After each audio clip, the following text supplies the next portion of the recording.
টানা ৪ বছরের উচ্চ মূল্যস্ফীতিকে নতুন অর্থবছরে ৭.৫% নামিয়ে আনার যে লক্ষ্য ঠিক করেছে বিএনপি সরকার, তা পূরণে বাস্তবসম্মত পদক্ষেপ নেওয়ার তাগিদ দিয়েছে Centre for Policy Dialogue CPD. শুক্রবার রাজধানীর গুলশানে নতুন অর্থবছরের প্রস্তাবিত বাজেট নিয়ে আনুষ্ঠানিক প্রতিক্রিয়ায় সংস্থাটির নির্বাহী পরিচালক ফাহমিদা খাতুন এই আহ্বান জানান। বলেন, বড় বাজেটে বড় আকাঙ্ক্ষা বাস্তবায়ন করাই এখন challenge.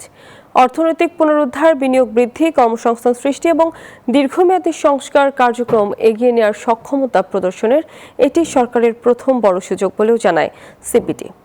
Bashundhara public school and college 2026 শিক্ষাবর্ষে ভর্তি চলছে।